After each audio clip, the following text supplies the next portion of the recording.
السلام علیکم ورحمۃ اللہ نحمدہ ونصلی علی رسولہ الکریم اما بعد فاعوذ باللہ من الشیطان الرجیم بسم اللہ الرحمن الرحیم نحن اولیاؤکم فی الحیات الدنیا وفی الآخرہ صدق اللہ العظیم۔ آج مجھے حضرت شاہ شمس تبریز رضی اللہ تعالی عنہ کی مختصر سیرت بتانی ہے، آپ حضرات سماعت کریں گے۔ حضرت شاہ شمس تبریز رضی اللہ تعالی عنہ کی ولادت باسعادت 584 ہجری بروز سوموار کو ہوئی۔ آپ کے والد بزرگوار کا اسم گرامی حضرت شاہ علاء الدین علیہ الرحمہ ہے، اور آپ کی والدہ ماجدہ حضرت اسمارہ فاطمہ رضی اللہ تعالی عنہا کا تعلق سادات گھرانے سے تھا، اور وہ اپنی نیک نامی کی وجہ سے مشہور تھیں۔ حضرت شاہ شمس تبریز رضی اللہ تعالی عنہ جس وقت پیدا ہوئے تو آپ کا نورانی چہرہ دیکھ کر والدہ ماجدہ نے آپ کا نام شاہ شمس رکھا۔ آپ مادرزاد ولی تھے۔ آپ کی والدہ ماجدہ فرماتی ہیں کہ جس وقت آپ اس دنیا میں تشریف لائے اس وقت ہمارے گھر میں فاقہ کشی کے حالات تھے۔ آپ کی پیدائش کے بعد ہمارے گھر میں ایسی برکت آئی کہ اگر گھر میں کوئی چیز لائی جاتی تو وہ مہینوں ختم نہ ہوتی تھی۔ آپ کی عمر مبارک جب 6 سال کی ہوئی تو اس وقت آپ کے چہرہ مبارک پر نورانی شعاعیں نظر آتی تھیں۔ آپ اس عمر میں بھی نہایت سلجھے ہوئے تھے اور ہر بڑے بزرگ کا نہایت ادب کرتے تھے، اور 6 ہی سال کی عمر میں آپ کی والدہ ماجدہ فرماتی ہیں کہ آپ گھر کے ایک کونے میں تشریف فرما تھے کہ آپ پر آسمان سے جواہرات کی بارش ہو رہی تھی۔ آپ نے جب اپنی والدہ کو دیکھا تو آگے بڑھ کر اپنی والدہ کا ہاتھ پکڑا اور گھر کے ایک کمرے میں لے گئے۔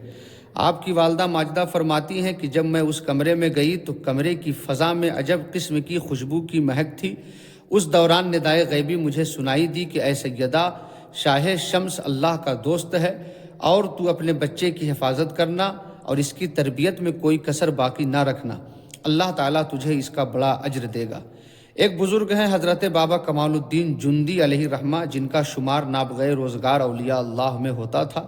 آپ فرماتے ہیں کہ میں حج کی سعادت کے لیے مکہ مکرمہ میں موجود تھا۔ جب میں سویا تو میں نے خواب میں دیکھا کہ آسمان سے نور کا نزول ہو رہا ہے اور ایک چھوٹا سا لڑکا اس نور سے کھیل رہا ہے۔ آپ نے اس لڑکے کی شکل ذہن نشیں کر لی اور حج کی سعادت کے بعد اس لڑکے کی تلاش شروع کر دی، یہاں تک کہ آپ کی ملاقات حضرت شمس تبریز سے ہو گئی۔ حضرت بابا کمال الدین جندی نے آپ کو بے اختیار گلے سے لگا لیا۔ حضرت شمس تبریز نے جب بابا کمال الدین جندی کو دیکھا تو آپ پر بھی ایک وارفتگی طاری ہو گئی۔ آپ نے حضرت بابا کمال الدین جندی کی خدمت میں حاضر ہونا اپنا معمول بنا لیا۔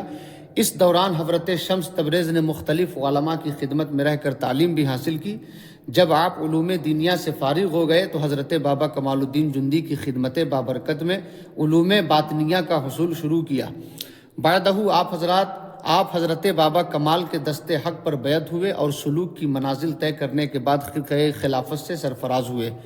ایک دن حضرت شمس تبریز بعد نماز عشاء قرآن پاک کی تلاوت کرتے ہوئے سو گئے تو خواب میں آپ نے ایک بزرگ کو دیکھا جن کی لمبی سفید داڑھی تھی۔ وہ بزرگ آپ کے سرہانے کھڑے تھے اور فرما رہے تھے کہ بیٹے، تم اب ظاہری و باطنی علوم سے سرفراز ہو چکے، اللہ تعالیٰ تم سے ایک بڑا کام لینا چاہتا ہے جس کے لیے تمہیں روم جانا ہوگا، اور وہاں پر ایک نامور عالم دین مولانا جلال الدین رومی ہے جن کو تمہاری رہنمائی کی ضرورت ہے۔ اسی طرح آپ نے 3 مرتبہ خواب دیکھا کہ وہ بزرگ کہہ رہے ہیں کہ بیٹے تمہیں روم جانا ہوگا۔ آپ کے پیر و مرشد حضرت بابا کمال الدین جندی نے آپ کو روم جانے کی اجازت دے دی۔ آپ نے فوراً رخت سفر باندھا۔ قونیہ پہنچنے کے بعد آپ نے مولانا روم کی تلاش شروع کر دی۔ آپ کو معلوم ہوا کہ مولانا روم قونیہ کی ایک بڑی مسجد کے امام اور عالم دین ہیں، ان سے ملنے والوں کا ایک ہجوم ہوتا ہے، اس لیے ان سے فی الفور ملاقات ممکن نہیں ہے۔ آپ نے فی الحال مولانا روم سے ملاقات کا ارادہ ترک کر دیا اور اپنے لیے کسی رہائش کی تلاش شروع کر دی۔ کافی جستجو کے بعد آپ کو ایک سرائے میں رہائش مل گئی۔ ایک روز 2 شخص آپ کے پاس آئے اور کہنے لگے کہ آپ ہمیشہ اپنے حجرے میں ہی مقیم رہتے ہیں۔ شہر میں ایک بلند چبوترا موجود ہے جو دریچہ عمرہ کے نام سے مشہور ہے، جہاں شہر کے نامور علماء جمع ہوتے ہیں، آپ وہاں تشریف لے چلیں۔ مولانا روم بھی اکثر و بیشتر اس چبوترا پر تشریف لاتے ہیں، ہو سکتا ہے وہیں آپ کی ملاقات ان سے ہو جائے۔ حضرت شمس تبریز نے ان دونوں کی باتوں کو سن کر چلنے کے لیے تیار ہو گئے۔ جب آپ وہاں پہنچے تو مختلف علماء سے ملاقات ہوئی، لیکن مولانا روم کہیں نظر نہ آئے۔ دیگر علماء نے آپ سے علم القرآن کے بارے میں اظہار خیال کرنے کو کہا۔ آپ نے تقریر شروع کر دی۔ حضرت شمس تبریز نے علوم قرآن پر بہت علمی تقریر کی۔ آپ کی گفتگو کے دوران ہی مولانا روم تشریف لے آئے اور وہیں پر آپ کی مولانا روم سے ملاقات ہوئی۔ مولانا روم نے مسکراتے ہوئے عرض کیا کہ میں نے آپ کی تقریر سنی، آپ کے پاس بہت علم ہے، کیا میں جان سکتا ہوں کہ آپ تبریز سے یہاں کیوں تشریف لائے؟ حضرت شمس تبریز نے فرمایا کہ میں محض آپ سے ملنے کے لیے آیا ہوں۔ پھر حضرت شمس تبریز نے مولانا روم سے چند سوالات کیے۔ مولانا روم آپ کے سوالات کو سن کر بہت متاثر ہوئے اور کہنے لگے کہ آپ میری مسجد میں تشریف لائیے۔ آپ نے فرمایا کہ میں ضرور آپ کی مسجد میں آؤں گا۔ بعدہ حضرت شمس تبریز مولانا روم کی دعوت پر ان کی مسجد میں تشریف لائے۔ جس وقت آپ ان کی مسجد میں پہنچے تو اس وقت مولانا روم حسب معمول اپنی کتب کے ساتھ مکتب میں موجود تھے۔ حضرت شمس تبریز نے مولانا روم سے فرمایا کہ آپ نے کتنی کتب تحریر فرمائی ہیں؟ مولانا روم نے جواباً کہا کہ میں نے تقریباً 250 کتب تصنیف کی ہیں۔ حضرت شمس تبریز نے مولانا روم سے پوچھا کہ کیا آپ مجھے بتا سکتے ہیں کہ قرآن پاک کا حرف اول کون سا ہے؟ آپ نے عرض کیا وہ تو الف ہی ہوگا۔ حضرت شمس تبریز نے جواباً فرمایا کہ آپ اتنے بڑے عالم ہیں لیکن آپ قرآن پاک کے حرف اول سے ہی آگاہ نہیں ہیں۔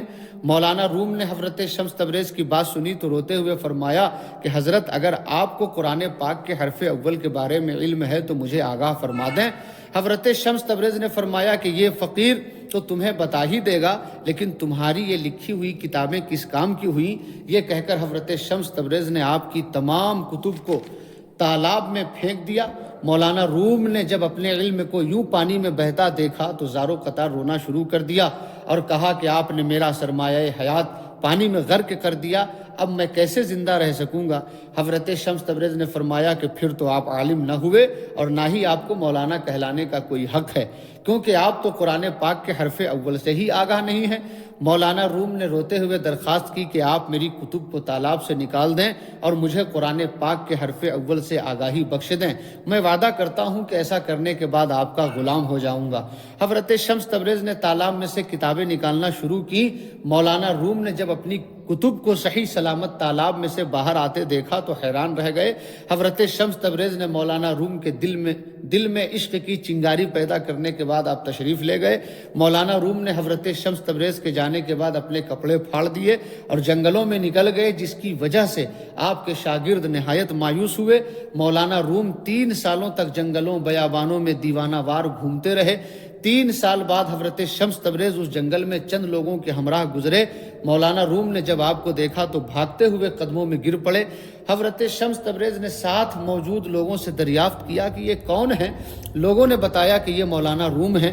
آپ نے مولانا روم کو پکڑ کر سینے سے لگا لیا۔ جیسے ہی آپ نے مولانا روم کو سینے سے لگایا، مولانا روم کا سینہ روشن ہو گیا اور دیوانگی کی کیفیت جاتی رہی اور نظروں کا حجاب دور ہو گیا۔ مولانا روم نے عرض کیا کہ حضور قرآن پاک کا حرف اول بتا دیا جائے۔